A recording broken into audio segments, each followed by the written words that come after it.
Hello there. Welcome into a Thursday edition of the show. So glad to have you, whether you're listening on your radio, streaming the show online at extrasports1300.com, or you've downloaded the Extra Sports 1300 app to do your listening.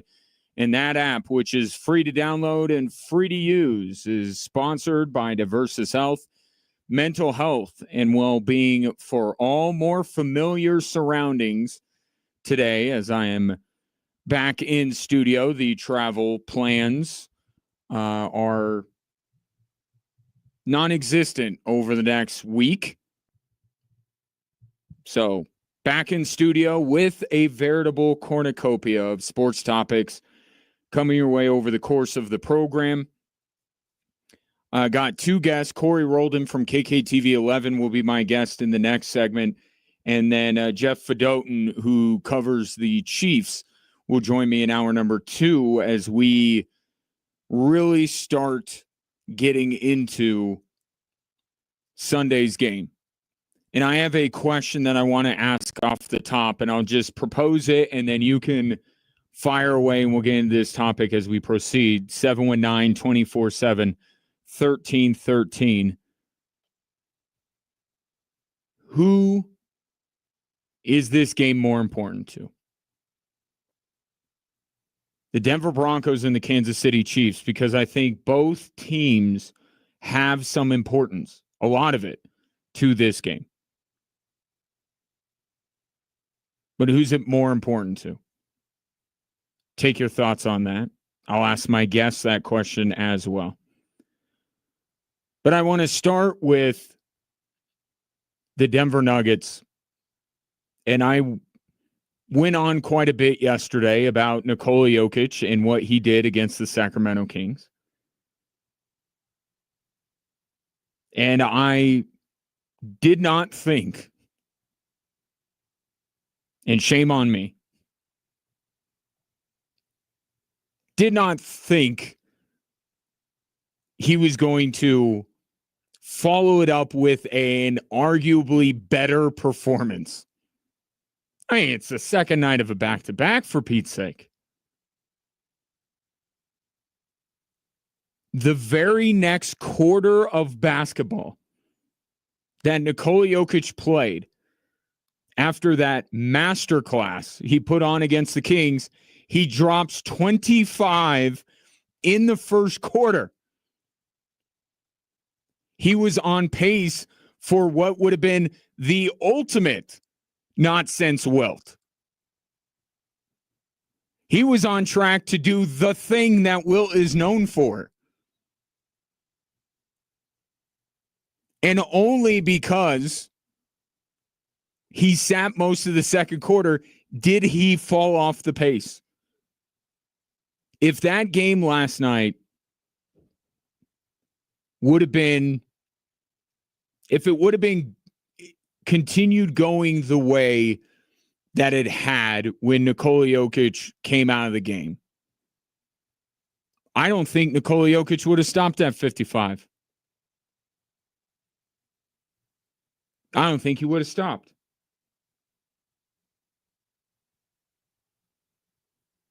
But you saw it last night, another example of whatever this Nuggets team needs.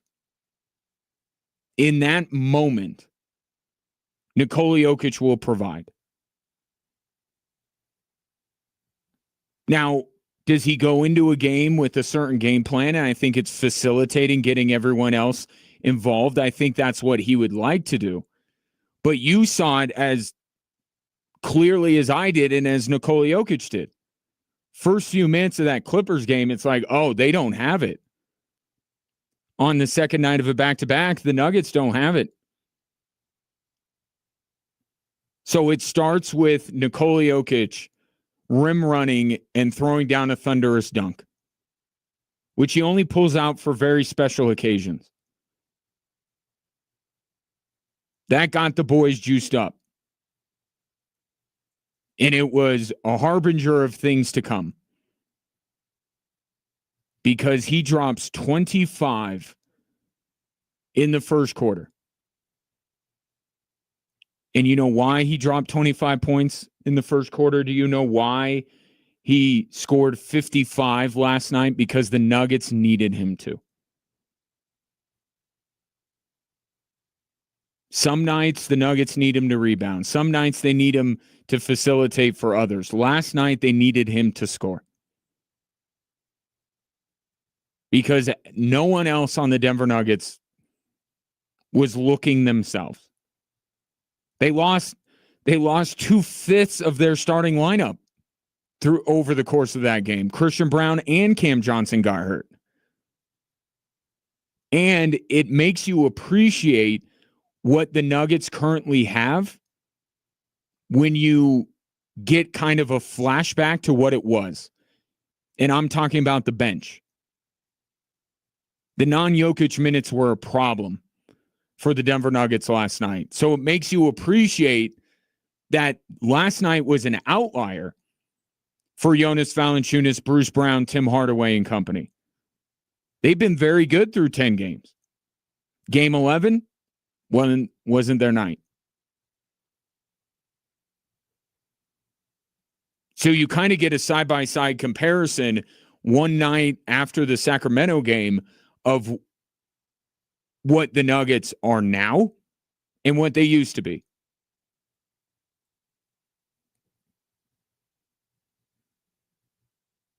I mean, the very next quarter, he puts up 25 points. And I've decided that moving forward, it would just be best to not hear from David Adelman. Nothing against David Adelman, but there's this sense from David Adelman. He's like, what else do you want me to say about this guy? What else can I do? What else can I say? I think it's better to hear from the opposition that only gets to see him a few times a year. Here's Tyronn Lue on what the game plan was against Nikola Jokic last night. Our game plan was to, make him score and just take away his passing, take everybody else out of the game. I thought the first half we did a good job with that. We knew Jamal Murray would be more aggressive in the second half. But I didn't think he would score 55. I think he'd score 55. Yeah, he would. And he did in 34 minutes, by the way. He didn't even play more than he usually does, or than he has this season. In fact, they had to put him back into the game. He would have been done sooner. But there's some worry about him sitting too much. Look at where we're at. Look at us. The Paul Rudd meme from Hot Ones. Look at us. We are talking about Nikola Jokic can't sit for too long. That's now the worry. We need the non-Jokic minutes are too good. We need Jokic back in there. They forced him back in the game. They didn't need him to go back in the game.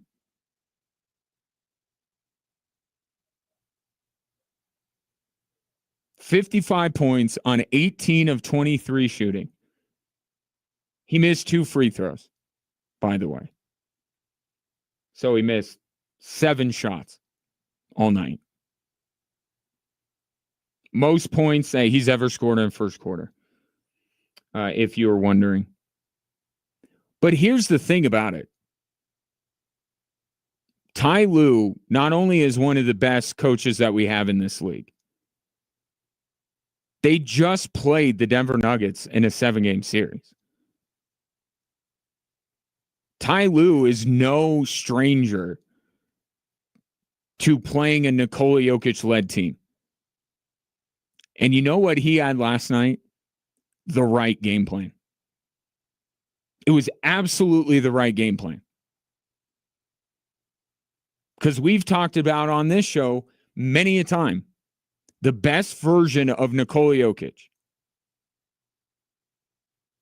is not scoring 40 or 50 points. In fact, that was the 5th game in his career that he scored 50 points. That's the first time the Nuggets have won a game like that. Think about that. Nikola Jokic has dropped at least 50 in a game 5 times, and the Nuggets before last night were 0-4. Tyronn Lue had it absolutely right.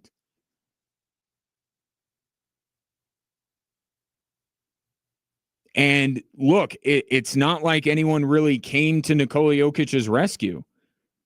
As Lou mentioned there, yeah, Jamal Murray got a little bit more aggressive in the second half. He only ended up with like 15 points. They lost Christian Brown. They lost Cam Johnson.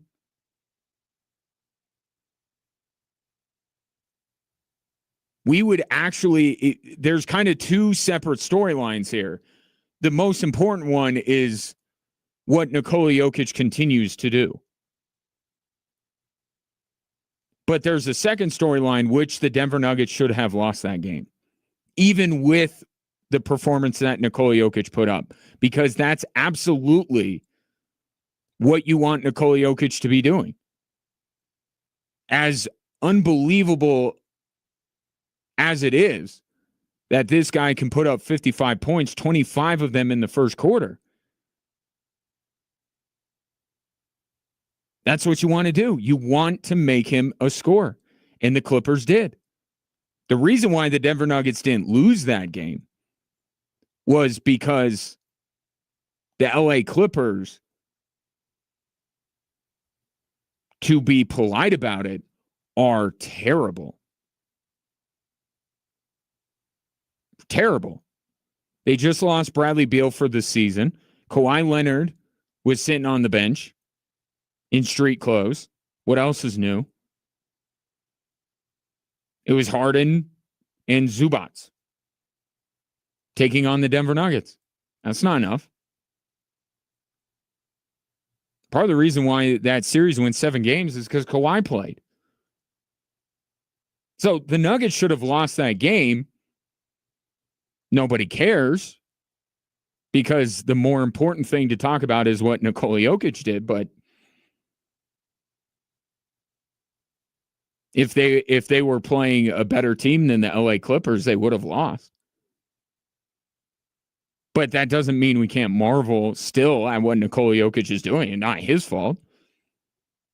You're going to criticize the guy because he put up 55 points because no one else seemed to be bothered to show up to Intuit Dome on the second night of a back-to-back?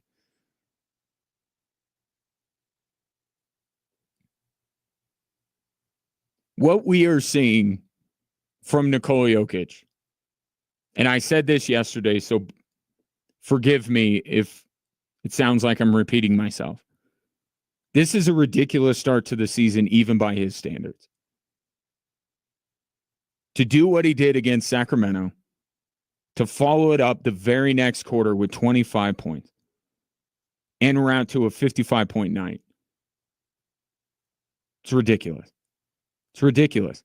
And Nikola Jokic is playing so good right now. Like, it's one thing if I'm marveling at it or you're marveling at it. Right? We're honks for Nikola Jokic, right? This is how good Nikola Jokic has been. May I present to you noted Nikola Jokic detractor, Kendrick Perkins on ESPN. I grew up a Rockets fan. Clutch City, Elijah Warren. I watched him my entire childhood life, okay? And he makes Elijah Warren great games look like regular games, the numbers that he's putting up. He's the most skilled player to ever play the game. I almost fainted when I saw that clip. Nikola Jokic is playing so good right now that even Kendrick Perkins can not only can he not detract from what Nikola Jokic is doing, he took one of the all-time best centers and said, what Jokic is doing is dwarfing him. Nikola Jokic has been so good, he's getting Kendrick Perkins to be hyperbolic about his exploits. That's how good this guy has been. And the Denver Nuggets last night needed every single one of the 55 points that he scored. 719-24-7, 13-13. Continue to marvel. This is the platform for it. Coming up next, I'll ask Corey Roldan about what he saw from Jokic, and then we'll pivot into the Broncos and Chiefs game. Who needs this game more? Who is it more important to? The Denver Broncos or the Kansas City Chiefs?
It should work now.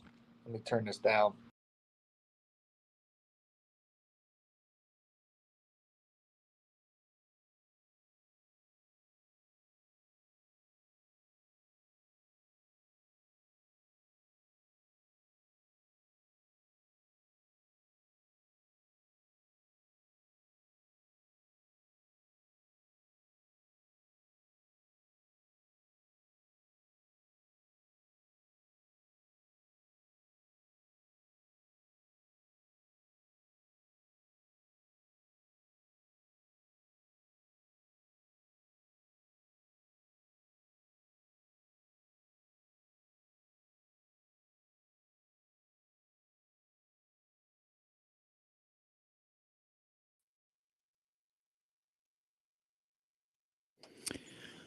You know, we're trying to get ready for the most important professional football game of the year here, and this guy that plays basketball in Denver is stealing all the headlines right now. So let me start there with my guest. He is the outstanding sports anchor for KKTV 11. He is Corey Wait, Corey, I didn't bring you up yet. What do you got there in your office? Oh, this is just in honor of Nikola Jokic, a little horse, you know. I call him Joker. He's a Bronco too. Kind of works either way, you know. Joker, the Broncos, which is that R.J. Harvey? I don't know. It's not Evan Ingram, but it's definitely Nikola Jokic. So what I admire about you and people in your line of work, because I get 3 hours. I'm incredibly verbose. I don't always get straight to the point quickly. You have to in your line of work. So let me ask you to be as succinct as possible to describe what you are seeing from Nikola Jokic right now. Someone who's perfected the game of basketball. See, it's an artist, dude. It's an artist. The efficiency. He missed his first 2 shots last night and then went on to go 17 for 22 from the floor, 77%. He 83% from 3 and 85% from the free throw line, putting up numbers 55, 11, and 6. Ty Lue, after the game, said we wanted to make him score. Well, that didn't work out, Ty. I mean, it's just incredible. The guy somehow each year gets better, and you got to enjoy watching him. Anytime Nikola Jokic is playing basketball, you have to turn on the TV and just watch this art because it is a master at work. I don't want to hear anything about Wemby. I don't want to hear anything about SGA. There is not a close second to the best player in the NBA. What has been a more surprising, but in a great way, development? The Jokic minutes because of what he's doing, or the non-Jokic minutes? The non-Jokic minutes is always the story, right? Mm. So that's been like the Nuggets last year were -9. They're -10. Anytime Jokic would go out, they would lose leads. But Jonas Valanciunas is still a top 25 center in the NBA. He's top 20 center, if we're going to be honest. And he only plays 15 minutes a game, and he almost averages a double-double in those minutes. He's great. He's skilled. I still want to see both of them play at the same time, like a big-on-big lineup, because I think that would be terrible defense, but some beautiful offense. And those non-Jokic minutes with Tim Hardaway Jr. being able to get hot, that makes this Nuggets team so dangerous. And let's be honest here, Ryan, they're a 45-foot Steph Curry shot and a foul that should have been called in Portland from being 11-0. Yeah, it's been a crazy start for them. Somehow, well, I don't know, because we do Broncos country, so the Broncos rule over it all. But I mean, to take away some of the shine and the talk about what's going to happen on Sunday, it just tells you how remarkable it is what Jokic is doing, and by extension what this Nuggets team is doing. I have a question for you. Is he the greatest athlete in Colorado sports history? I'm gonna stick with Elway, but with the caveat that just wait till he's done. Wait till he's done, and I'm sure close. I'm gonna change my. He's pretty close, man. Yeah. And if he wins another championship and gets another MVP, that's 2 rings and 4 MVPs for a franchise that did nothing in 40 years prior to him. Never made it. Dude, the guy is just incredible. He's an artist, dude. He's slow. He plays at his own pace. He's smart. He's better defensively than people realize because he has high IQ and he puts players in the right position. Him and Nathan McKinnon. Nathan McKinnon deserves all the praise too right now. He leads the NHL with points, assists, and goals. All 3. Yeah. Triple crown. Yeah. We might be heading, you and I talked about this earlier, we might be heading for more MVPs for both of those guys. And parades. and parades We love parades. potentially. So that's actually a great transition as we move to the Denver Broncos. No parade. Is there parade talk if the Broncos win on Sunday? I think there's division title talk. I think there's potentially getting the 1 seed in the AFC. I think this team can win a playoff game. I don't know if they're going to win a Super Bowl this year just because of the way the offense is playing. But I will say with this Denver Broncos team, man, this is the biggest regular season game in a long time, right? You got to think back to that Patriots game in 2015 in overtime in the snow. What was that, CJ Anderson? Yeah, CJ Anderson, yeah. Is this the biggest regular season game since then? I kind of think so. It's got to be, and you also think in the history with Kansas City and in Denver, it's been even longer than that since the shoe was on the other foot, because I don't want the importance of this game for Kansas City to be overlooked. Because they need to win. Yeah, even in the wild card. Yeah, I don't remember. It's been a while. It's been since Peyton Manning, that there's been a game where the shoe has been on the other foot and the Kansas City Chiefs are chasing the Denver Broncos. And it's been even longer than that to when you could make a case that both are among the best teams in the NFL playing at the same time.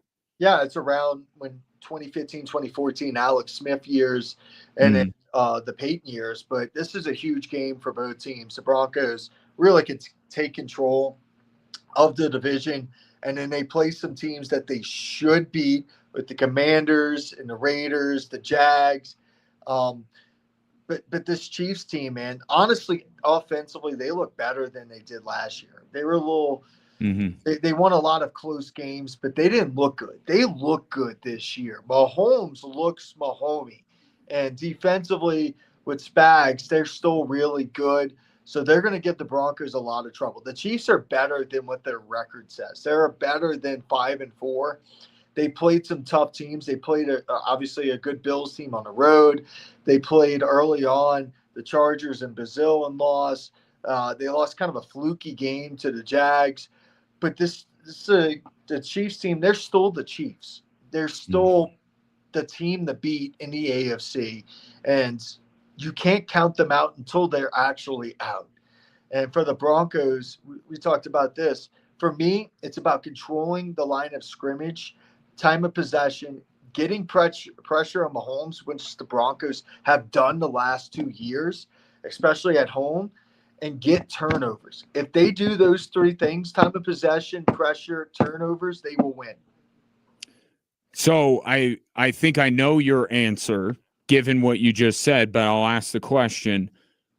Bigger loss for them on Sunday, Pat Surtain or J.K. Dobbins? I actually, it's Dobbins. Pat Surtain's the best cornerback in the NFL. I don't want to discredit Pat Surtain.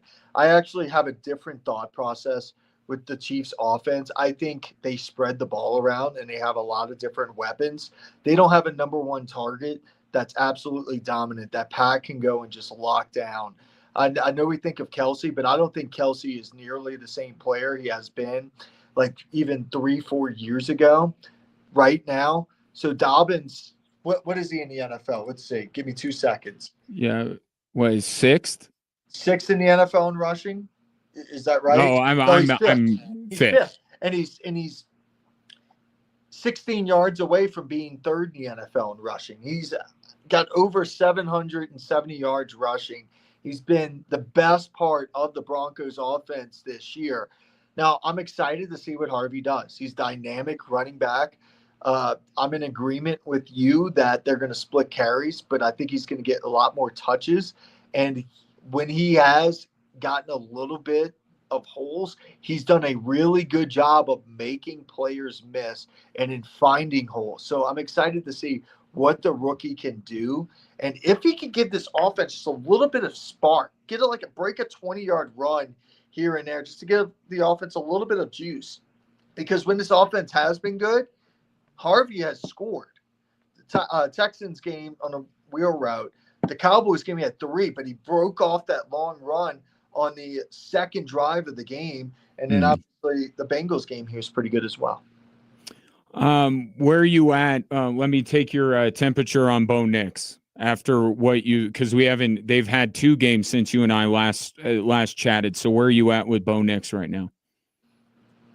It's just the same thing over and over. Set your feet, trust. It's confidence. Bo has somehow lost confidence during this winning streak. He's not hitting the same throws as he hit last year. He's not seeing, I don't know if he's not trusting his eyes or he's just not seeing, because there's guys open. There's a couple plays in that Raiders game where people were open and he just didn't throw the ball. And he likes to move his feet. Okay. He thinks, like he says, he plays best when he throws on the run. But there's an old saying with quarterbacks: when your feet are fast, your mind is slow. When your feet are slow, your mind is fast. So I would just like Bo to kind of simple it down a little bit, read the defense, and get rid of the ball quickly and slow the game down a little bit for him. Also, I would let him run just to run, get him going, because that seems to get his 100%. Yeah, it doesn't have to be design these runs for him like he's Michael Vick. There were times in the Texans game especially where it's like there were moments where he could run and then he just didn't, because I think Sean Payton is in his head. Well, and it's also, Ryan, to your point, my problem with him throwing on the run so much, it's either make a decision, either stay in the pocket, throw, or run. He's like doing both, right? He's like a deer in the snow. He's a little frantic-y, and he starts running up in the pocket and he throws on the run, and it's a bad ball. Either run or throw it. Yeah. Well, certainly. And Troy Franklin needs to catch the football too. Yeah. Okay. There's that. And he needs to look at, and Cortland Sutton needs more targets. And then on the outside, Adam Troutman needs to block these screens. I know we hate the screen passes, but against the Raiders, there was 2 that might have went for 40 yards if Adam Troutman made his block. Put Pat Bryant out there. He don't miss no block. Well, that's little Jordan Humphrey's job. Yeah, perfect. Give Pat Bryant the ball more too. Yeah, Sean Payton, the offensive wizard that he is, and we certainly have a lot of constructive criticism for the guy, and we'll see what he has up. He is 8-2. Yeah, he is, and he's done. I think overall a good job. You know where I stand on Bo Nix, and I think that Sean Payton is adjusting to that, but there's a middle ground here, and I don't know that he's quite found the balance all these weeks in. It would be a great time for the Broncos if he found the balance between what he wants Bo to do and what Bo does best on Sunday against the Kansas City Chiefs. What game is that? What channel is that game on, by the way? Oh, man, that's going to be on good old channel 11 KKTV. Yeah, buddy. Full coverage right after the game. You're going to see my face. The game ends, and you're going to see my face. So don't turn it off. Or turn it off if you want. No, that's tonight when they see who's joining you on KKTV. That's at 5:30, by the way, or 5:50. So whenever you get done your radio hit, you can just turn on the channel, and you're going to be on. I'm not going to do that, but other people, other people might. Corey Roldan, appreciate the time, but we'll talk soon. I appreciate you. Just remember, appreciate Nikola Jokic. We appreciate Nikola Jokic on this show. That is Corey Roldan of KKTV 11. Take your thoughts on anything you had to say. The question, who needs this game more, the Denver Broncos or the Kansas City Chiefs? Jeff Fedotin from Believe in Chiefs will answer that question coming up in a little bit. Coming up next, Avs locking that down.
Sunday, kick off the holiday season with Trans-Siberian Orchestra live at the Broadmoor World Arena. They have 2 shows on Sunday, but I know what you're doing in the afternoon on Sunday, and I would not have you choose. So I have tickets to the 7:30 show on Sunday at the Broadmoor World Arena. Should be plenty of time for you to watch Denver, Kansas City, and then head to the World Arena. If you would like to go and you have 3 other people who you think would like to join you, be the 13th texter to text TSO and your name to 719-247 1313. That's the letters TSO and your name to 719-247 1313. Today, and this is what Chris McFarland does best, the Avalanche general manager. He is a whiz with the cap, but also getting guys extended. And today he got Scott Wedgwood to agree to a 1-year extension. And I tweeted out a GIF of Arrested Development when they meet the Veals, Anne's parents, and Anne's mom is a smoke show, and they're saying like, yeah, we got married young. He's like, well, who could blame you? You got to lock that down. When Jason Bateman said that, one of my favorite lines from Arrested Development. The way that Scott Wedgwood is playing, you got to lock that down. Even if it's if it's just a year, you got to get this guy under contract. And the Avalanche did today. 1 year, reportedly $2.5 million is what he's going to make next year for the Colorado Avalanche. There's a bigger picture here because they have Ilya Nabokov, who's their latest hot goalie prospect that's coming over from Russia, and he's the future. He's the future beyond Wedgwood, beyond Blackwood. He's their future. But now it's kind of 2 things. 1, you don't have to rush the guy, and 2, he's kind of struggling right now. So I think that's part of the equation here. But I think the biggest thing is just, look, this guy has been too good for us to not try and get at least 1 more year with him. And so now you have Blackwood and Wedgwood through at least next year. But the money kind of goes to what I was talking about yesterday. And I still believe that if the Avs hoist the Stanley Cup, it will be Mackenzie Blackwood in goal. I think it would be easy for Scott Wedgwood, in his circumstance, to kind of try to parlay it. But I think there's a self-awareness there of who he is. And I don't mean this to, put him down or anything like that. He's been brilliant. But there's a pecking order in net in Colorado, and it's Mackenzie Blackwood is 1 or 1A. This is backup goalie money that Scott Wedgwood just got. And I thank him because, he could have parlayed it. He could have tried. Same with Marty Necas. Like, I don't know what he's actually going to get on the open market. But good on him for signing a deal and not even testing the market. It's better for the Avalanche that he doesn't. So good on Scott Wedgwood for doing this, for buying into the vision and his role with the team. But 1 year and $2.5 million says he's an extremely capable second goaltender. And if the Avs are going to get to where they want to go, they need to get Mackenzie Blackwood right. It's only been a couple of games. I haven't seen, he might be in net tonight. for the Sabres. This would be, as opposed to the Ducks game, this would be a pretty soft landing spot for Blackwood to get in there and continue to work out some of the kinks that we've been seeing from him since he returned from injury. But this is good news. This is good news for the Colorado Avalanche. They don't have to rush to get to their future. And this still allows the Colorado Avalanche, now there's like nobody. They got Natchez locked down. They got McCarr's not till next year. Gavin Brindley they just signed, and now they have both goalies under contract next year. Like Chris McFarland's getting all his offseason work done now. And it's what he does best. You're not going to have a 100% hit rate, Mikko Rantanen. But he's been very good at this since he took the reins fully over from Joe Sakic. Here's Scott Wedgwood on why he decided to sign on the dotted line today. It's been a perfect fit from getting here. Been warm, welcome from everybody top to bottom, from Crocky down to, the people who cut the ice here. It's been just a whole family type feeling, and I try and integrate myself with everybody, and it's just been a place that my wife and I felt, at home with. So obviously just, a great hockey team, all those guys in that room, a lot of beers for putting me in this situation and things like that. But just been a good fit since I got here.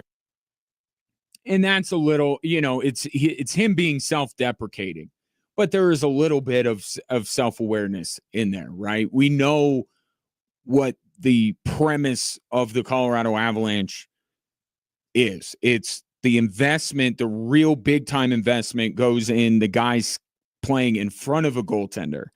And because that part of their team is so loaded, they don't need a Shesterkin in goal. They don't need an Ottinger in goal. They just need a Darcy Kemper, who's very good. And we saw this with Georgiev. Like, it can't be terrible, but they don't need to spend like other teams do. They're always going to go into a series with Dallas or some of these other teams with great goaltending, and you're going to say that it's, advantage Avalanche opponent. But it's a salary cap league. You can only invest so many dollars. I feel like the Avalanche have invested wisely. And it helps along the way that you keep winning and you create an atmosphere that guys want to be a part of. And Wedgwood did. So stick tap to him for signing that deal today and ensuring that this goaltender tandem will be in place beyond this year. A couple of other Avs-related notes, or I guess there's two Avs notes. One, Valeri Nichushkin is week to week. So here we go again with Valeri Nichushkin. Not the big here we go again. That's over and done with. Credit to Valeri Nichushkin, all that off-ice stuff he's taken care of, and I mean this, absolute credit to him. Because what it seemed like he was dealing with is not an easy thing to move past, but it seems like he has. What I mean, here we go again, is this injury that is kind of nebulous in how long he's going to be out. But you'd rather he get hurt on November 11th or whenever it was, early to mid-November than early to mid-March. So it doesn't seem like this injury is something that is going to put his availability for the stretch run in the playoffs in any kind of jeopardy. But it does seem like it's going to be something that lingers, and we're going to have like fits and starts. It'd be like, okay, is Valeri Nichushkin back now? No, not yet. Maybe another week. We're going to be playing that game a little bit with him. So the Avs are losing something over the next few weeks as they continue what has been a torrid start to the year. The guy that is replacing Valeri Nichushkin kind of to tie in all of the weak stories, Gavin Brindley is going to be on the second line with Landeskog and Brock Nelson.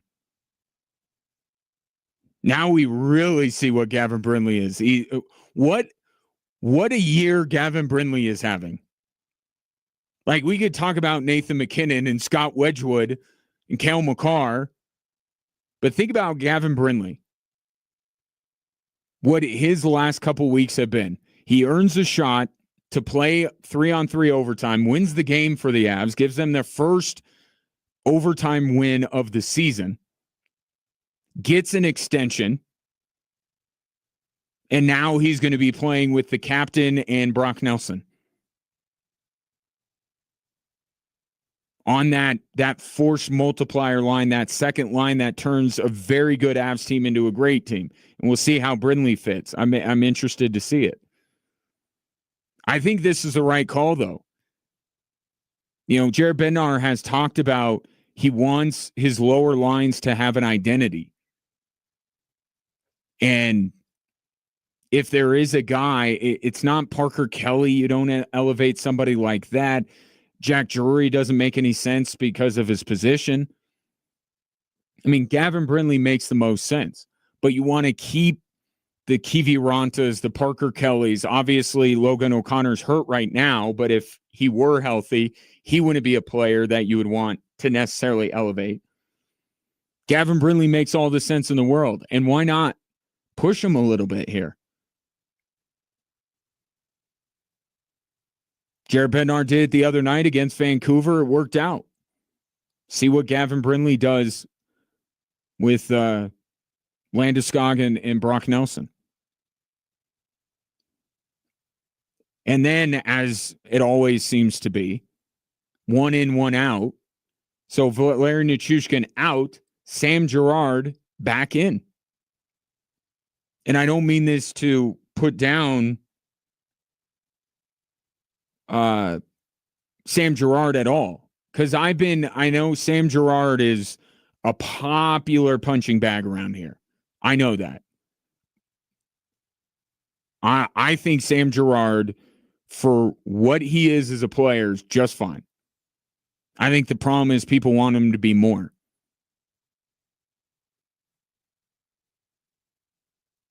But credit to the guys who have been in there. Brent Burns, Sam Malinsky.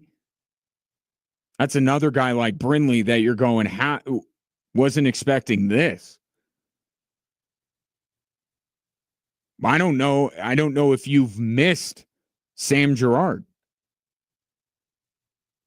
I know I haven't brought up once the fact that he's been missing. Did you even notice? Again, nobody is putting down Sam Girard. I'm just saying that's how good the Avs have been. And now you get him. He's going to play with Malinsky tonight, and we'll see moving forward how Jared Bednar handles those second two D pairings. But Nichushkin out, Girard back in. Wedgwood, like Brindley earlier this week, locked in for the short-term future. Avs and Sabres coming up tonight. 719-24-7-1313. Coming up next, who needs this game more, the Denver Broncos or the Kansas City Chiefs?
Welcome in hour 2 on this Thursday. Appreciate you watching the show on our social media platforms, starting with YouTube, but Facebook, Twitter, Instagram as well.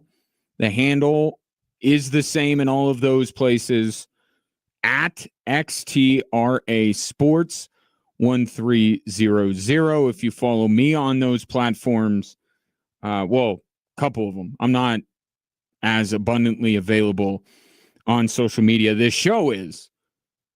But I would say if you want to follow me, at Gingerly Tweets on Twitter and at GingeWatch on Instagram. But while you're there, no matter whether it's me or Extra Sports 1300 that you're consuming the show, like, follow, subscribe, whatever vernacular fits that particular social media platform, and you can interact with the show right there. Or you could call or text into the show at 719-247-1313. Before we go any further, want to shout out Jason, who won himself the 4 tickets to see Trans-Siberian Orchestra on Sunday. I have another chance for you to win coming up later on in the show. But I would like to go to said text line to read a text regarding the question I posed to start the show. Who needs this game more? Denver or Kansas City?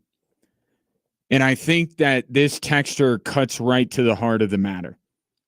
From the 719, it would be detrimental for the Kansas City Chiefs to lose this game. Not saying they wouldn't make the playoffs, but it makes it a whole lot harder, and they wouldn't control their own destiny at all. Denver could ultimately lose and be okay, but if they win, they could potentially clinch an AFC West title. And that is perfect, because it's kind of a trick question. Who is it more important to? Well, it depends on what importance you put on this game.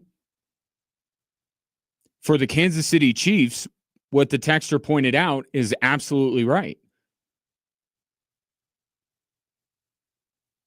And I know that nobody at this point is genuinely worried that the Kansas City Chiefs aren't going to somehow find their way into the playoffs. But this is the Kansas City Chiefs we're talking about. They play for division titles. They want the road to the Super Bowl to go through Arrowhead Stadium. So I know there's a sense that, the Chiefs just need to get in. Which kind of leads me to my other point. But this is still a team with the division title as their goal. As many games in Kansas City in the playoffs as they can get. So this game is extremely important to Kansas City in that regard. And look, I do think that the Chiefs will find their way into the playoffs, but I'd feel a whole lot better about that if they beat Denver. I mean, how long can this go on with you looking at the playoff picture and they're sitting at number 8 is Kansas City? Right? It can get late earlier than you think. So I understand that this, for the Kansas City Chiefs, is not make or break for their playoff chances, to the texter's point. But this is a team that's won 9 straight division titles. And to say that they don't care about getting their 10th straight, that's nonsense. They do care. Will they deal with it? Will they be heartbroken if they don't? No. They want to get into the playoffs ultimately. But they want to win the division. So if you're talking about math, in division titles and in playoff odds and all that stuff, it's more important to Kansas City. But if you're talking about perception, it is far more important for the Denver Broncos to win on Sunday. And then you just have to take it which direction. You have to decide which one matters to you more right now. Do you care more about the math or do you care more about the perception? Because this is the first game since the Philadelphia game where the Broncos have a chance to change hearts and minds.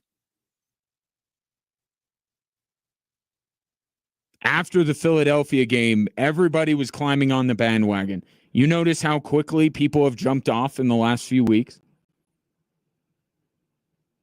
We got Colin Cowherd talking about how he wonders if the Broncos are going to draft another quarterback here soon. Like, my goodness, that guy was driving the bandwagon this offseason.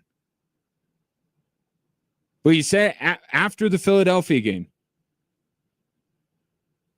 there wasn't, and it's the way the schedule falls. That's not the Broncos' fault. I suppose the reasons why people are jumping off the bandwagon is a little bit the Broncos' fault. But even if they looked very good beating a lot of these teams between Philadelphia and the Kansas City game, there wouldn't be, if you were a holdout in believing in the Broncos, none of these opponents would make you feel like, oh, okay, now I believe in the Broncos. And it's just the way it works. There's only a few games on every team's schedule that you truly circle and say that game matters. I'm going to base my opinion on this team, my overarching opinion on this team, based on this game and this game and this game and this game. The last one for the Denver Broncos was Philadelphia. The next one is Sunday. And something that Sean Payton spoke about. The players are aware of division games, and certainly there's great respect for a team that's had the staying power that they've had. So, you've worked hard to put yourself in a position to play a game like this at home. We'll play in bigger games. I say that all the time. We're going to play in bigger games, but this is the next one. It is the next one. And the perception around this team on whether they'll actually play in bigger games. I mean, I suppose you could say any playoff game is more important than any regular season game. So that could be at minimum what Sean Payton is referring to there. But it is that next one that everybody's going to be watching. And come Monday, there are going to be a lot of people that have very strong opinions about the Denver Broncos based on what happens on Sunday. Broncos don't need this game to get into the postseason. To the texter's point, they might not even need it to ultimately win the division.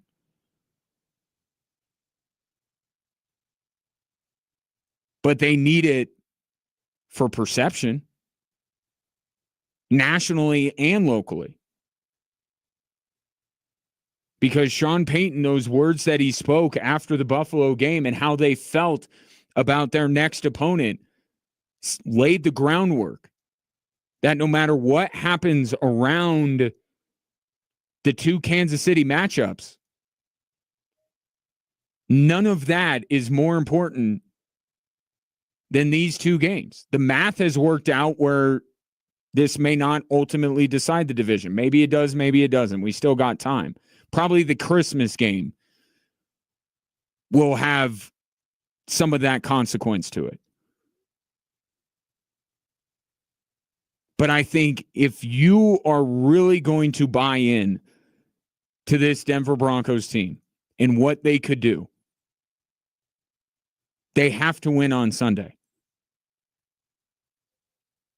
Because a loss on Sunday, and it's, well, they've had a nice season, but now you start to go and look back. Well, they beat Dallas and they beat Vegas and they beat this team and that team. And really, they only played very well in the fourth quarter against Philadelphia, if you're really thinking about it.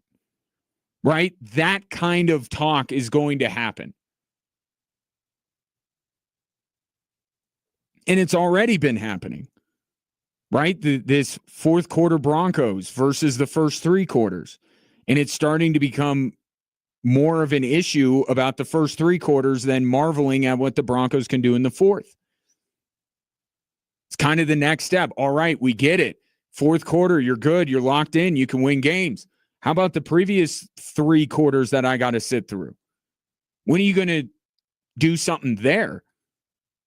Well, this is the game to do it. They do it in this game, then I think the perception around this team is they can win it all. I really do. And from a local perspective,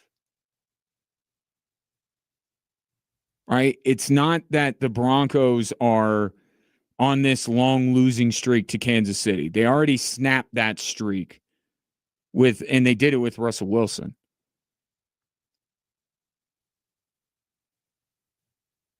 This is a game where there's no, how do I want to put this? There's no perception that, oh, well, just, Kansas City, they don't really care, because they're so far ahead and maybe they're taking the Broncos lightly. I don't think that they are. And this is a game that if they win, it's a major milestone in Sean Payton's rebuilding of this team.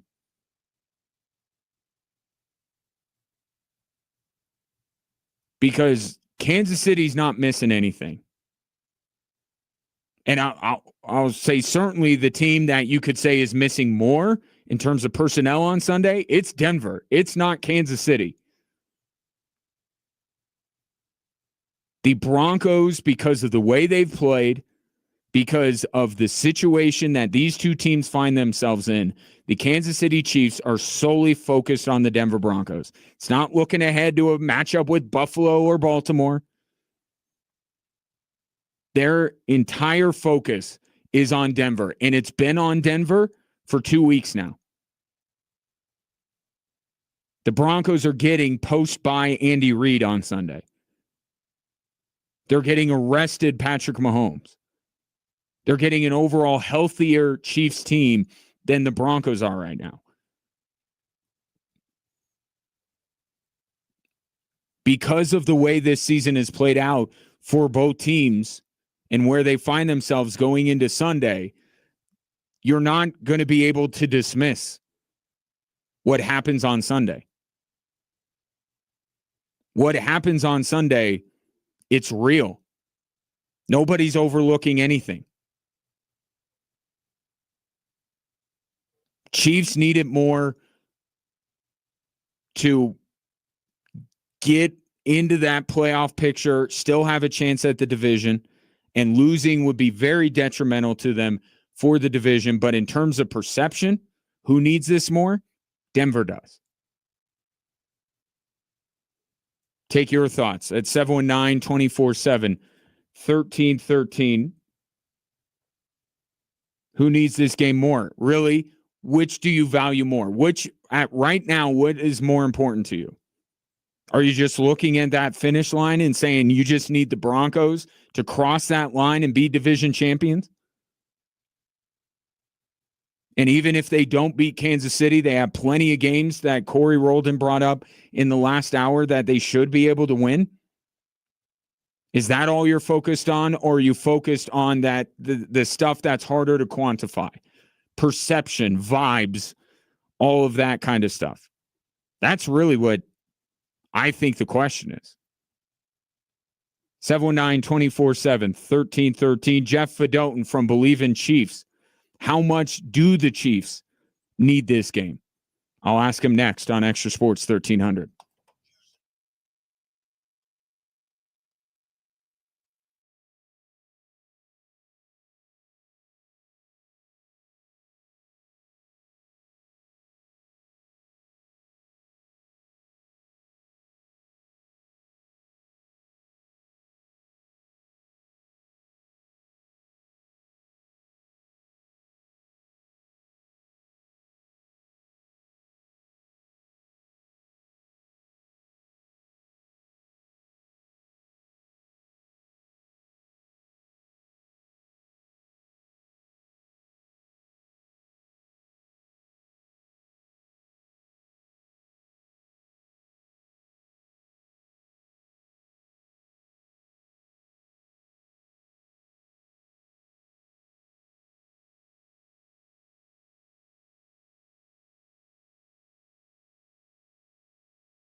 Welcome back to the show. It's finally here, Broncos and Chiefs. A little bit more on this matchup than we have seen in many a year.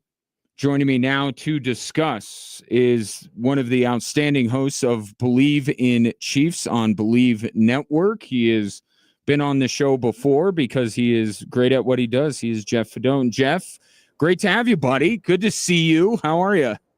Hey, man, great to be on with you. Always fun chatting with you, and appreciate the info in the intro. What praise, man. Appreciate it.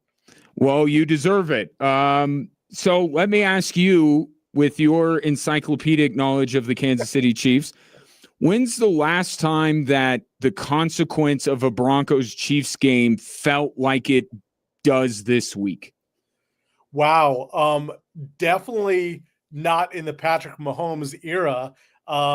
I think maybe even before the Peyton Manning era, I think we might be going back to the days where my podcast partner Joe Valerio was playing and John for the Chiefs and John Elway was playing for the Broncos. That's how big this was and how it's been an interesting rivalry because it seems like teams have taken turns. Elway used to obviously own the Chiefs. Peyton Manning owned the Chiefs, and now during the Mahomes era, it's pretty much flipped. So it's interesting that for a big rivalry, both teams. It's not like it's gone back and forth. There's just been periods of dominance by each respective team. Who do you think needs this game more, Denver or Kansas City?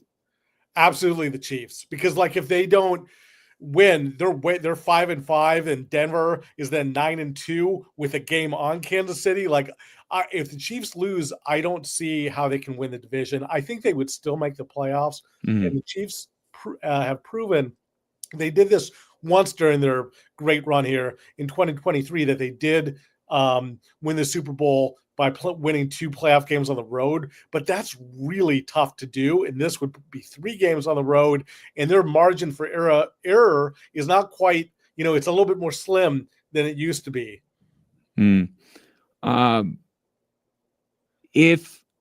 Is there a bigger story here than just 1 year if Denver beats Kansas City on Sunday? Like, is there any feeling in Kansas City that if they were to seed this game and ultimately seed the division to Denver, that perhaps their era of dominance is over, but maybe like this will now be the two of them battling for the next however many years? Is there that kind of a feeling to it bigger than just the consequence of this season? I don't think I get what you're saying with the changing of the guard, and I don't think it's quite there yet because I think it's also the division as a whole. I mean, the Chiefs are still behind the Chargers too, so I think it's the statement is that there's so many similarities between the Chiefs' run of dominance and the Patriots' run of dominance. Both teams were great quarterbacks, great coaches.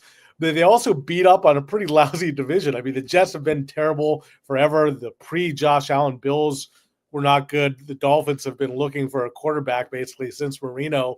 And that was the Patriots recipe. Beat up on the division, get home playoff games, go to the Super Bowl. And that's what the Chiefs have done. So I think it's more that the division is now much tougher with really good coaches. And it's much more competitive for the Chiefs.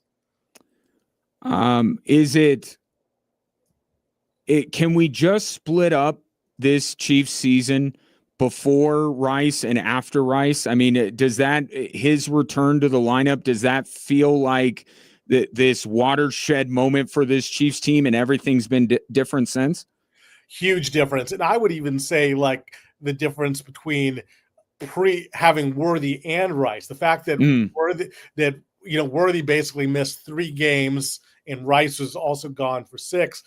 Just having one of them makes a big difference. Having both of them is a huge difference. Yeah, that's really, the Chiefs have some issues, but the biggest reason for their struggles really was just the injuries at the wide receiver is really been the big issue for them and why they got off.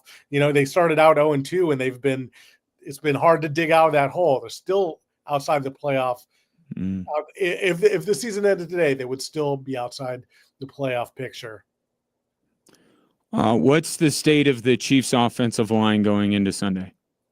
Yeah, so Josh Simmons is back. He's practicing, as is Juwan Taylor.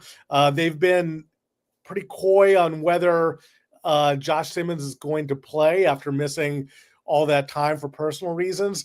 But he's back practicing, so I would expect him to play. And Juwan Taylor, who the last game before the bye against the Bills missed time with an ankle, he's been back practicing. So I would think that the offensive line will be back intact, and that's going to be a huge difference. Patrick Mahomes was hit 15 times in the Bills game, and that was a big reason the Chiefs lost. And of course, I think that's the matchup to watch against that great Broncos defensive line. So they're gonna need a healthy offensive line, and I think they'll have that. Yeah, and that was going to be my next question is how worried would the Chiefs be going up against the Broncos pass rushers. So let me flip it the other way. As the Chiefs are getting healthier or getting guys back, the Broncos are losing people. So from a Chiefs perspective, which injury is more significant, Pat Surtain's or J.K. Dobbins's? I think Surtain's he's the defensive player of the year. So I think it's more significant. And also, I've liked what I've seen of RJ Harvey. He's going to obviously have a bigger role, but I think that's how do you replace the defense, lockdown corner? I think he's the best corner in football. So how do you replace that where it's a little bit easier to replace Dobbins as good a year as he has? And it might level the playing field a little bit.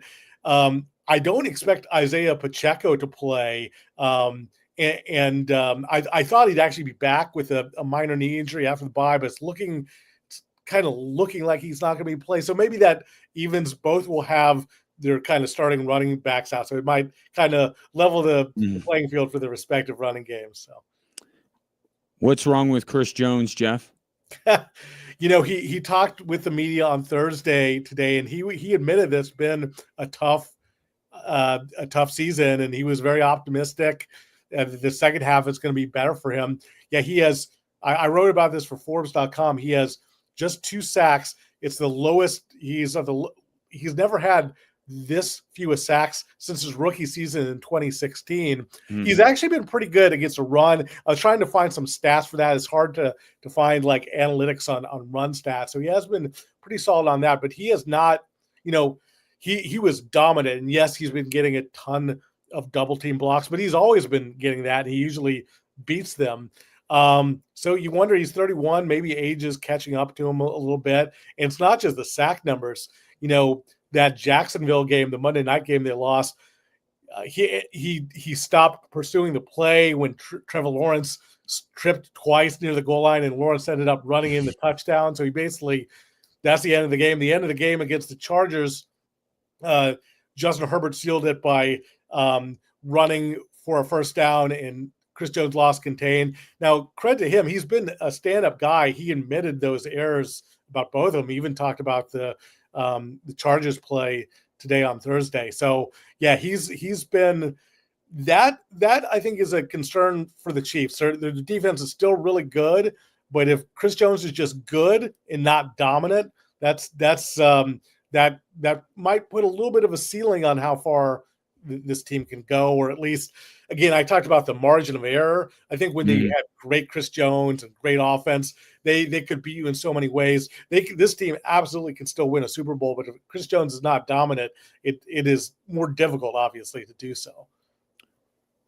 What does Spags have in store for Bo Nix? Yeah, right.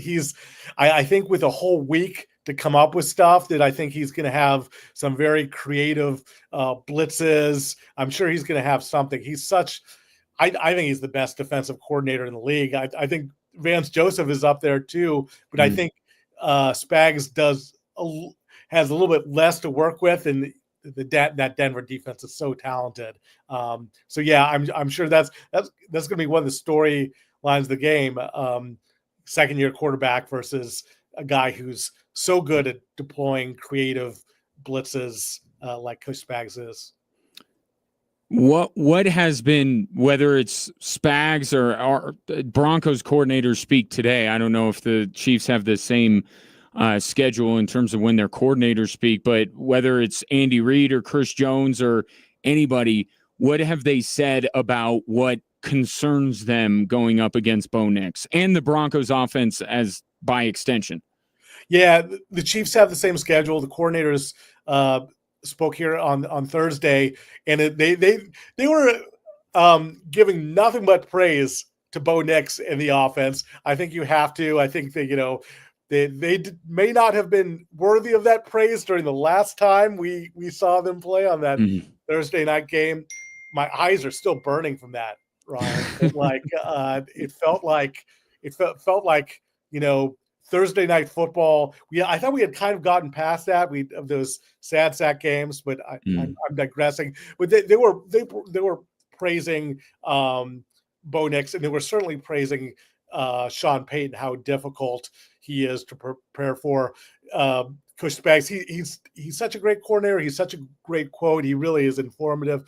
He was saying how it's difficult to prepare for Sean Payton's schemes because he has so many different personnel groupings coming in and out. That's one of the challenges he cited today.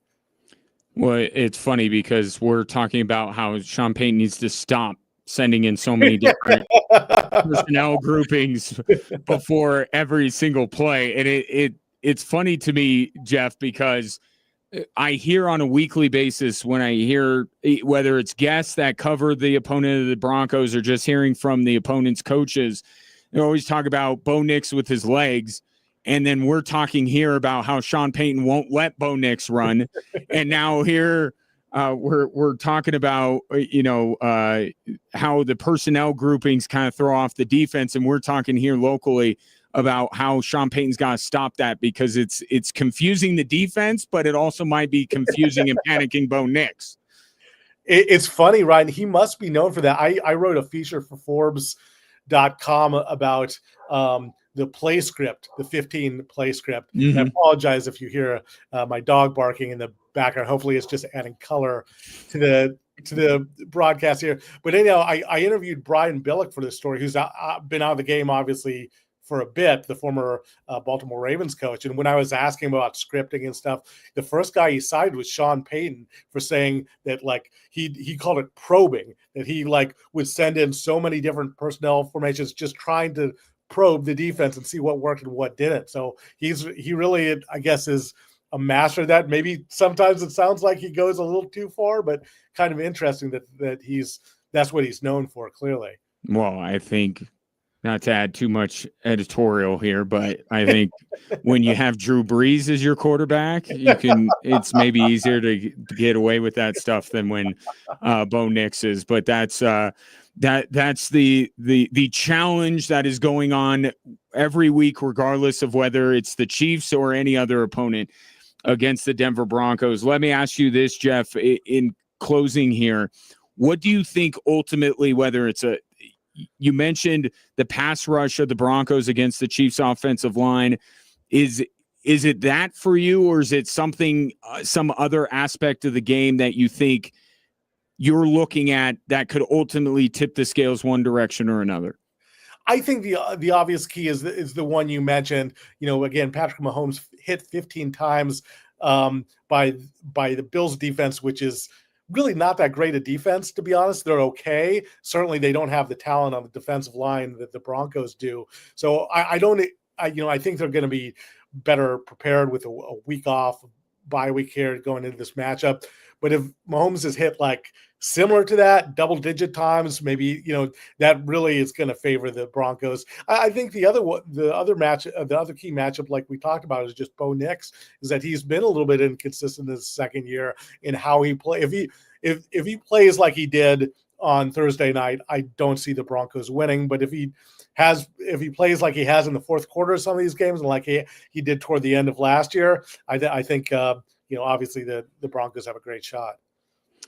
Well, it feels bigger than it has in a very long time, and that's great, right? Whether you're a Chiefs fan or whether you're a Broncos fan, the consequence of this game, how big it feels. CBS is going to be up in Denver doing their pre and post game shows and everything from Empower Field, so this feels really big, maybe game of the year big. And looking forward to it. Jeff, always appreciate the time and the insight. Give my best to Joe, and we'll talk very soon. We'll do, man. Always a pleasure. We'll have to do this again because they're going to meet again. They might even meet 3 times the way these teams are playing this year. And speaking of, me and the boys are looking to try and figure out what to do for Christmas. So I don't know if maybe you and your former Chiefs offensive lineman have any connections, but the Kaufman family would love to spend Christmas at Arrowhead if you can make it happen. Although I am losing my son to the cult of personality that is Jackson Dart and Cam Scattaboo. I'm starting to lose him, Jeff. I'm worried about it, but a win on Sunday may keep him They tethered may to the keep him Chiefs. for sure. Well, we'll see what we can do. The Chiefs in the Mahomes era are not the easiest organization to get tickets, to get credentials for. So, well, we'll see. We'll see what Joe can do. Yeah, and maybe if it was the Brody Croyle era, Right. Well, no problem. I could join you. Jeff, appreciate it, bud. Enjoy the game on Sunday. Thanks, Ryan. Yeah, you bet. That's Jeff Fedone does a fantastic job covering the Chiefs on Believe in Chiefs, but also on Forbes, as he mentioned, Forbes.com. He has a great piece up about Chris Jones and what has been ailing him this season, and the image of Trevor Lawrence falling down and getting back up and running for that touchdown has kind of been emblematic of the Chris Jones season. It's not great. But if he terrorizes Bo Nix and wrecks the game on Sunday, that will be a distant memory. Good stuff from Jeff. 719-247-1313. If you would like to weigh in, who needs this game more, Broncos or Chiefs? More Drive Time Sports after this.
A lot of talk about the football game on Sunday. I know you're locked into that, but what are you doing after? Want to go see Trans-Siberian Orchestra? They're performing at the Broadmoor World Arena. I don't think it's actually the holiday season until TSO rolls through town, which they will. Sunday night, 7:30. I got 4 tickets for the 13th texter to text TSO and their name to 719-247. 1313. Great stuff from Jeff Fedotin, Believe in Chiefs, writer for Forbes.com. Answering the question, who needs this game more? Who's this game bigger for? Jeff says Chiefs. I say, because this is the way I am, I think it just depends on your perspective. Do you care more about the math to win a division title? Or do you care more about perception? Chiefs need this game more if they want to win a division. It will help them get into the playoffs. Broncos need this game to get respect. And to, I think, make people here truly buy into what is going on. And I asked Jeff the question about the bigger picture here. Like, does this mean that Bo Nix and Patrick Mahomes, if the Broncos win on Sunday, are destined to battle like Josh Allen and Patrick Mahomes every year from here on out? Maybe it's too early for that. But I think it's the idea that the Broncos can go toe-to-toe with Kansas City. And they can beat them. Does that mean that they're going to win? They're going to take control of the division for the next decade? Probably not. Does it even mean that the Broncos will turn around and beat them in game 2 or potentially, as Jeff mentioned, game 3? No.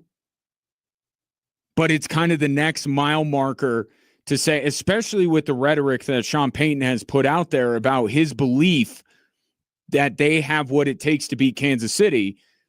Maybe that's the perception more than anything else. And right now, Sean Payton has taken his lumps. Right? There is a division forming in the fan base and throughout the media of kind of, are you team Nix or are you team Payton? Who's letting down who here? And if Broncos fans or media members who are maybe a little bit down on Sean Payton see his plan pay off and the Broncos beat the Chiefs, then it's once again another big matzo ball that Sean Payton has thrown out there, like he did with Nathaniel Hackett, like he's done on various occasions, that he actually follows through on. And that's one thing you could say about Sean Payton, is that every time he opens his mouth and says something that you go, whoa, sure you want to say that? Kind of ends up backing it up. Not immediately with the Nathaniel Hackett thing, but I think in the long run,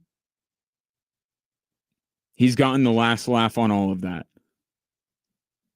I think the Broncos, to be taken seriously as a contender, they have to beat Kansas City. Because if they don't, it's just back to, well, they look terrible against the Raiders. Oh, they beat a terrible Dallas Cowboys team. They beat the Houston Texans without Davis Webb, without CJ Stroud, with Davis Webb. All of that stuff comes flooding back. But they win. It's like the Philadelphia game. This is the Broncos staking their claim to say, we demand your respect.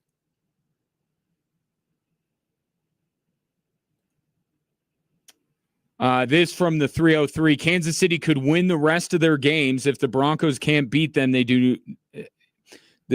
Kansas City could win the rest of their games if the Broncos can't beat them. They do not have a hard game for the rest of the games other than the Broncos.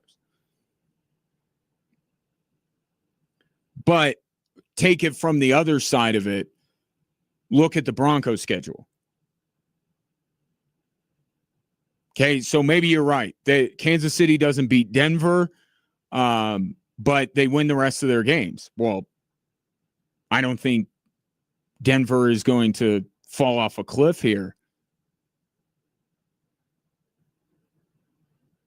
down the stretch. I think they're going to pick up. I mean, the Green Bay game, LA, they play Kansas City again. I suppose you look at it and say that the Chiefs might be able to get in another way.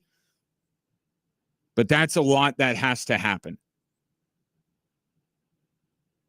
Right? If the Chiefs win this game, then the belief is, oh, here they come, they're going to win the division. If they lose, to Jeff's point, now you're doing some mental gymnastics and looking at the schedule and saying, okay, well, the Chiefs have this team, and this team, but the Broncos have to lose. And now what's the third or fourth tiebreaker that they have to get into? It's much cleaner for Kansas City. So it's kind of the same way with Denver in terms of the perception, right? Because the Broncos have another way. If they lose on Sunday, they have another way to garner that respect. Go into Arrowhead on Christmas and beat them. So that would absolutely be on the table when they meet up on Christmas. But it's better if they win this game. It's more likely that they win this game. Same with Kansas City. Yeah, you could do the math and somehow see that the Kansas City Chiefs could still mathematically win the division. But it's a lot easier if they win on Sunday. It's a lot cleaner. And you don't want to run out of time. Broncos don't want to run out of time for the ability to garner the respect as a Super Bowl contender gets. And the Chiefs don't want to wait any longer than they have to surge back to the top of this division. Both of them have the ability to accomplish those same things later. But isn't it just much better for those teams to do it Sunday? I think it is. From the 719, this is a huge game for both teams. I think this is a must-win for the Chiefs, but I also think it's a must-win for the Broncos to show the rest of the NFL world that the 8-2 record is not a fluke. And to piggyback off of that, why is it that any other elite NFL team could win close games like the Broncos have, but when the Broncos do it, they kind of become a joke, and it's just a fluke deal? That's an interesting segment. First of all, your first text, Jason, agree with, right? That's what I'm talking about. I think that the Broncos need this game for respect. As to your second point, I have seen so many statistical comparisons between Patrick Mahomes last year and Bo Nix this year. You know what the difference is in that comparison and the comparison between Kansas City as a team and this year's Denver Broncos? It's what they've done previously. It's their history. Kansas City went through what they did last year, very Broncos-like in the way they were winning games. Heck, they beat the Broncos on a blocked field goal. So you're right. The comparisons are there. You can see it. Why doesn't anybody, and we speak in generalities, there were plenty of people that were detracting from Kansas City and what they were doing last year. Like, let's be real about that. But why it seems like there were more people that were willing to believe that the Chiefs were just a good team winning close games and not so much the Denver Broncos because the Kansas City Chiefs are the NFL's dynasty. Statistical comparison between Patrick Mahomes and Bo Nix. Patrick Mahomes has got an MVP trophy. Patrick Mahomes has been doing this for years. So when the Chiefs do what the Broncos are doing this year, it's, they're not the Chiefs that we know, but they're still the Chiefs, right? With the Broncos, it's that same mentality. Yeah, the Broncos are doing this, but they're still the Broncos. Far removed from being one of the best teams in the NFL. When you say but they're the Broncos, it's the Broncos of Russell Wilson, the Broncos of Drew Lock, the Broncos of Trevor Siemian and Case Keenum. It's what have you done for me recently? That's why it's perceived very differently. Mahomes last year is a down year. Chiefs being involved in all these one-score games is a down year from what they've been. With the Broncos, this is the best they've been in years. And that's why Sunday's game is so important, just like the Eagles game way back when was. To say, no, we're just a good team that wins close games.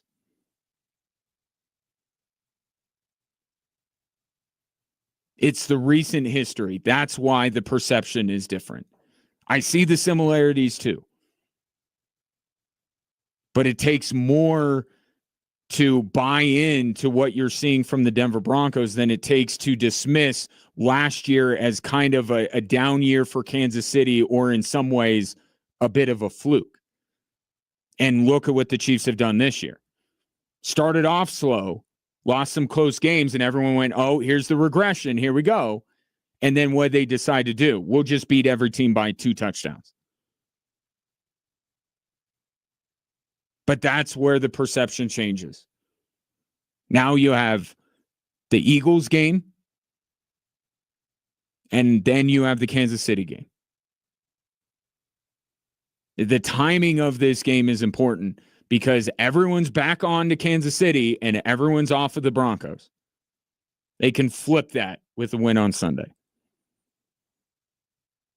Keep taking your thoughts at 719-247-1313. The 3 stories that are driving the show coming up next.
Hello there. Welcome in hour 3 on this Thursday edition of the show, although it will only be half an hour. Thursday night football coming up. New England Patriots. What's the conversation around New England? Are they for real?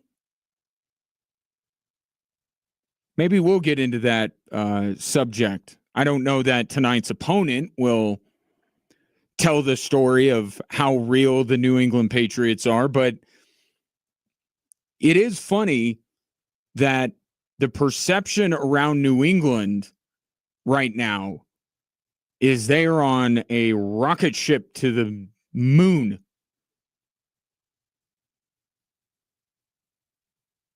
Number 1 seed, all of this kind of stuff. And here are the Denver Broncos, kind of with the same shot that the Patriots do.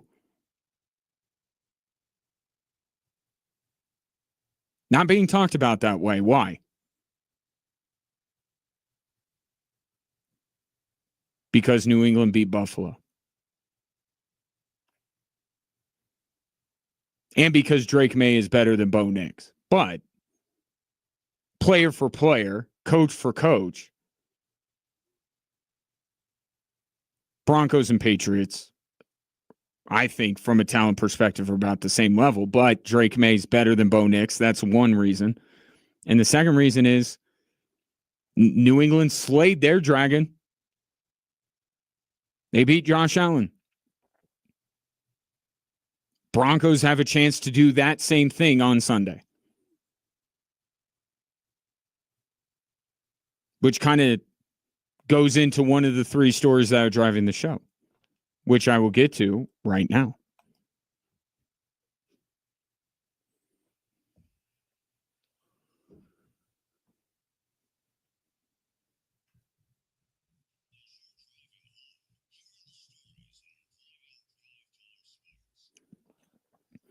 All right, we'll get to the Broncos of it all coming up, but we gotta start with what this guy did last night. Joker looking for his career high in the first quarter. Can he get it? Jumper. Good! That's 20 for Joker in the first quarter. A new career high. And Denver leads it by 10, 34-24. Jason Kosmiski on the call for Altitude as heard. Right here on Extra Sports 1300. Nikola Jokic wasn't done, by the way. When that first quarter last night was finished, Nikola Jokic was on track to do the ultimate not since Wilt. A quarter of the way through the game, he had 25 points. He did fall off the pace, only ended up with a pedestrian 55 one night after a Jokician. We need to get some kind of adjective. That doesn't really work, but we'll work on that. He did what he did against Sacramento. And forget what happened the rest of the game. The very next quarter, after that massive performance against the Kings, the very next night, very next quarter, 25. En route to a game-high 55. How is this possible?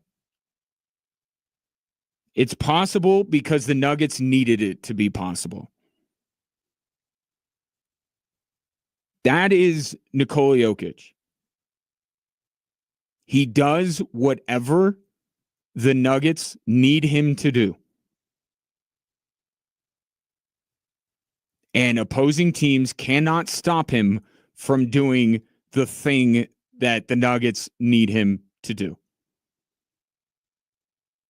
You could tell early on in that game last night, the Nuggets as a whole just did not have it on the second night of a back-to-back.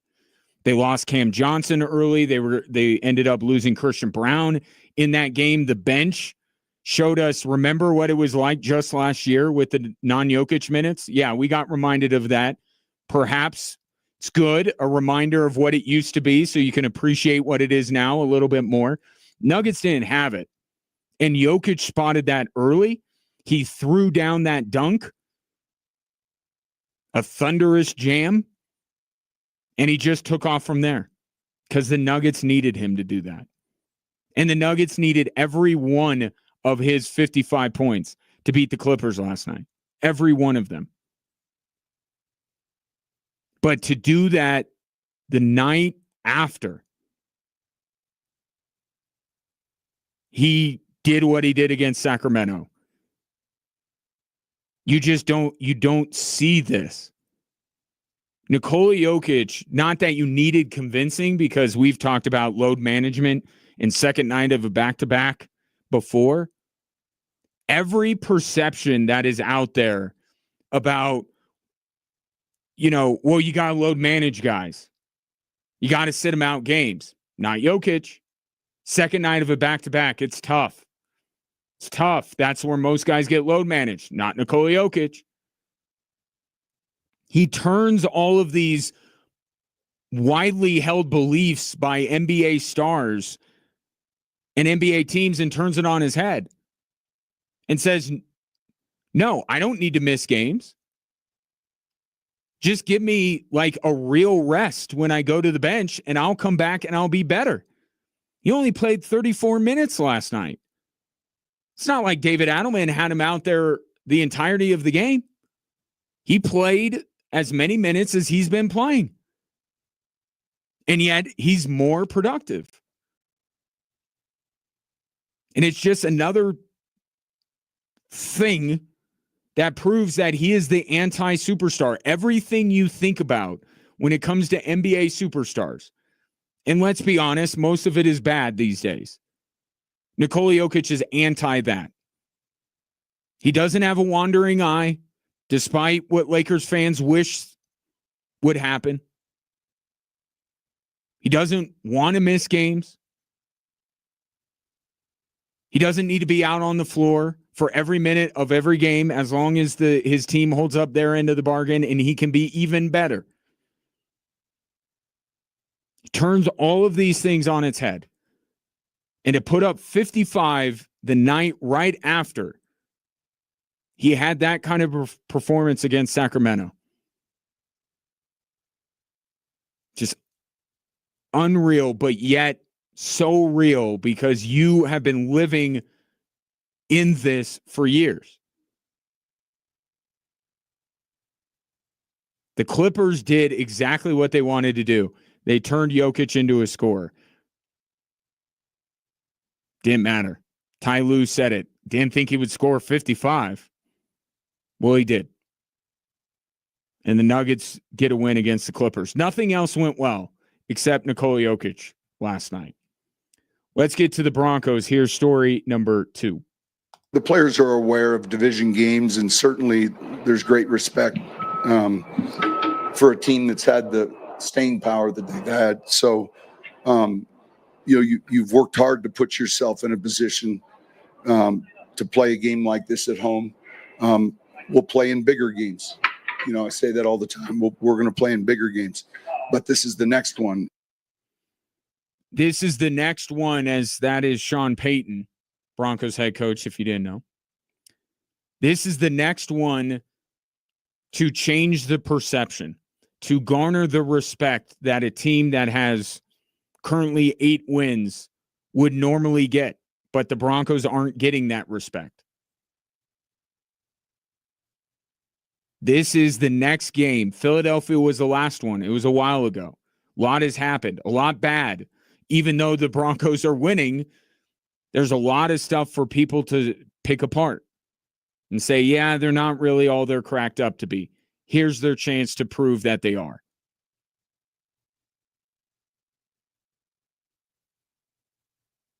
So therein lies the big question. We know the consequence is high for both of these teams. It's not a whatever game for either. But who is it more important for? And I think your answer to that depends on what you value most at this stage in the season. Do you value the division and playoff positioning? Because then the Chiefs need this game more than the Broncos do. Broncos got a bit of a cushion there. But if you want to talk about perception, Broncos need this a whole heck of a lot more than Kansas City does. People are ignoring Kansas City's record right now. They don't care what Kansas City's record is. They don't care that if the playoffs started today, the Chiefs wouldn't be in. The conversation around Kansas City is they're back, they're spectacular, and they're the team to beat in the AFC. They're not even currently holding a playoff spot. And I don't think one loss to the Denver Broncos is going to change that. In turn, people are still going to believe in Kansas City, even if they lose on Sunday. But they'll believe in Denver a whole heck of a lot more if they're able to beat Kansas City. That's what it is. If you just care about the division and playoff seeding, the Chiefs need this game much more than Denver does. But if you care about the perception of this team, Broncos need it more. But it is quite consequential for both teams. And now here is story number 3. Zadorov shoots, and that hit a man in front. Shot, oh my goodness! What a glove save by Wedgwood! Altitude Television on the call. Scott Wedgwood has signed on the dotted line. He will be in Colorado this year and next year, signing a 1-year extension worth $2.5 million. And like Michael from Arrested Development, when he meets Anne's mom, of course, you got to lock that down. The way Scott Wedgwood is currently playing, the Avs need to keep him for as long as they can and ride this thing out. And credit to Scott Wedgwood for saying, I'm happy here. I'll sign up for another year. I don't need to test the market. But a 1-year extension worth $2.5 million, that's not starting goaltender money. I think that's the other part of this here. Is that as much as Scott Wedgwood has been this great story, as much as he deserves for the Avalanche to extend his contract, he has earned this.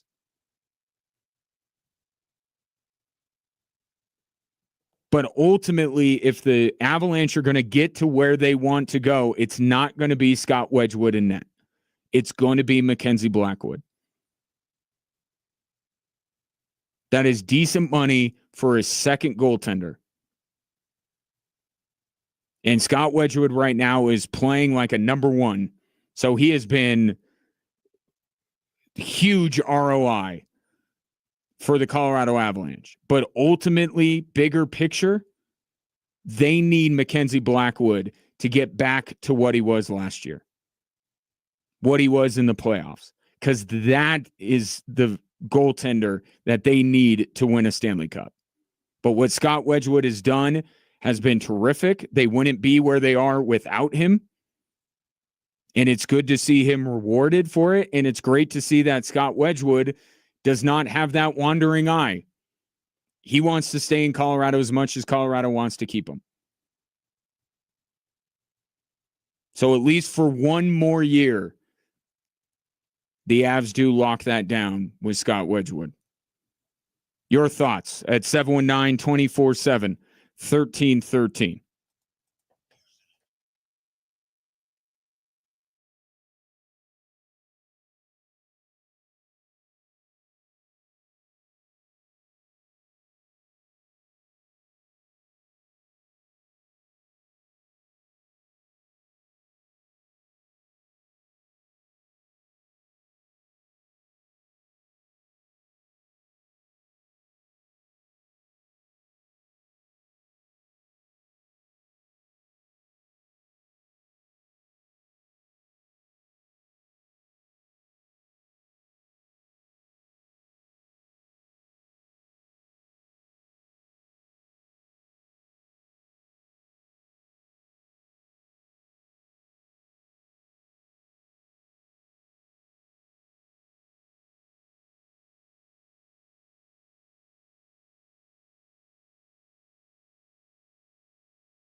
Let this be your last reminder to cast your vote for our Extra Sports Athlete of the Week. Reagan McCrae from Cheyenne Mountain, Cameron Tertullian from Mesa Ridge, Ellie Wagner from Evangel Christian Academy, and Oliver Horton from Coronado are your nominees. Cast your vote tonight before midnight, and we'll reveal the winner on tomorrow's show. Let's close out with some of your thoughts on the day's topics. 719-247-1313. Wide-ranging opinions regarding who this game means more to. Tom says, not a must-win for the Broncos at all. Who cares about respect? That's just a media-driven thing. Players don't care if the public or media respects them. Let me phrase it a different way then, Tom. How about confidence? You don't think that the confidence of the Denver Broncos has been a little bit wounded over the last few weeks? Do you think that they truly only care that they put the W on the board? That they, Jameis Winston, eat the W? You think that's all they care about? Sean Payton today talked about how even when they win, he doesn't feel fully satisfied with what happened because he feels like there's room to grow. And that's a natural competitor. And that's what, the people in any walk of life that think that way, I do believe, become very successful. But you don't think that permeates throughout the locker room? You don't think that the Broncos came away from that win against the Raiders and went, my God, how did we do that? You don't think there's any shred of doubt that is in the minds of the Denver Broncos? Because I remember how they talked after they beat Philadelphia. And the feeling after they beat Philadelphia was we could beat anybody. Has that confidence waned at all? I think that it has.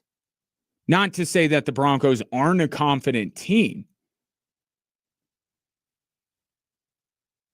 I don't think they're feeling as bullish about themselves as they were after they walked off the field in Philadelphia victorious. And this is a way for them to get all of that back.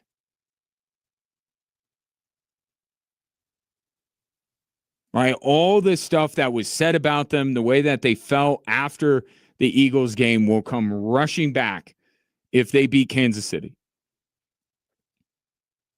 So maybe they don't care about perception from the outside. I don't know how you can't look at the Denver Broncos and listen to the players speak and think that they are just as confident as they were walking off the field in Philadelphia. I think they are disappointed with the way they've played. And they keep winning, and they deserve credit for that. That's why their confidence shouldn't be shot. But this is one of those games that, again, you win, you feel like you could beat anybody. And I think that the Broncos do need that.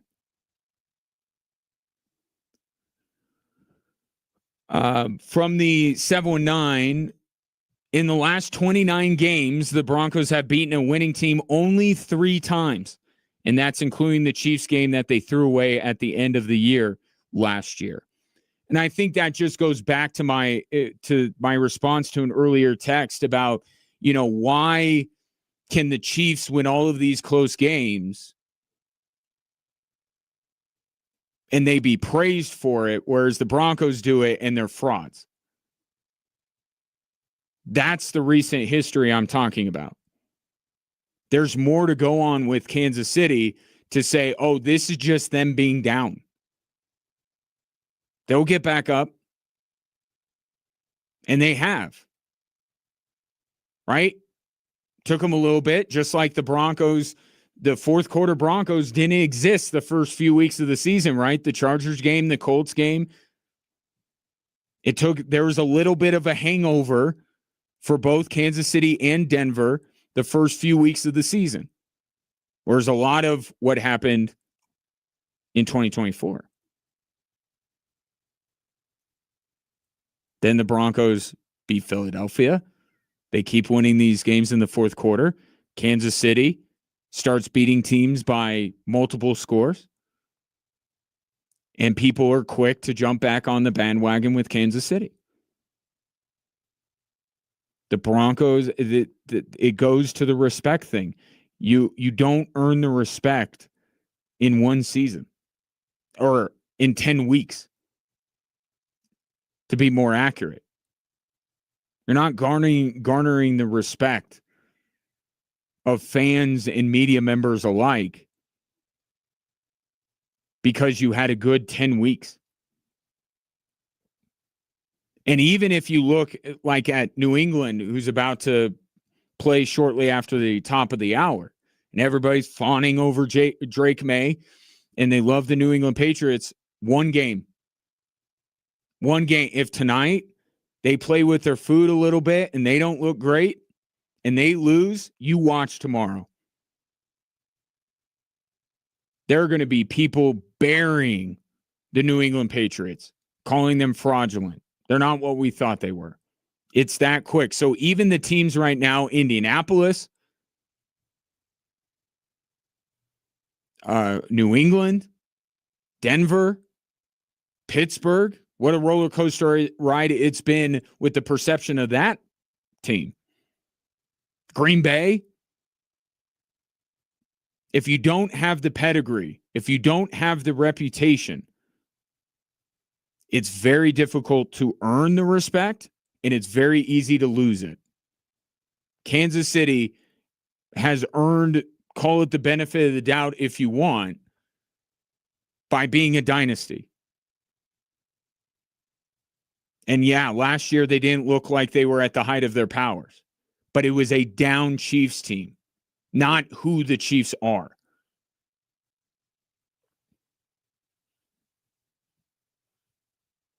You gotta keep earning it. When you're a team that's been down for as long as the Broncos have been, you gotta earn it, and then you gotta keep earning it. And the Broncos have lost it over the last few weeks with these awful performances for 3 quarters, at least. Well, the Raider game was the full 4 quarters.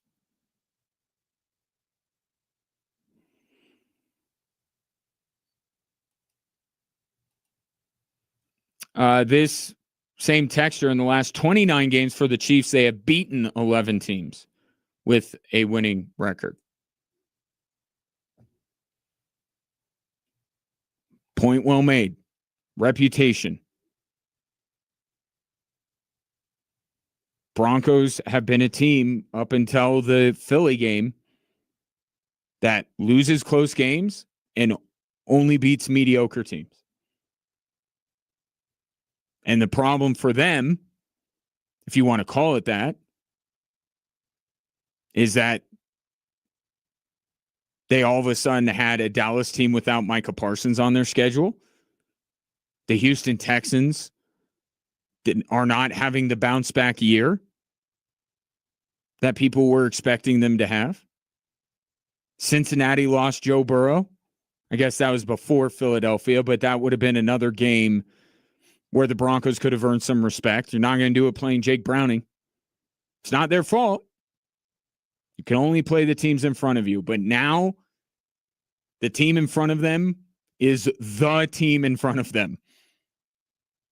This is the team. This is who they've made their identity to be. We can beat Kansas City. Sean Payton said it defiantly after they got their teeth kicked in by Josh Allen and the Buffalo Bills.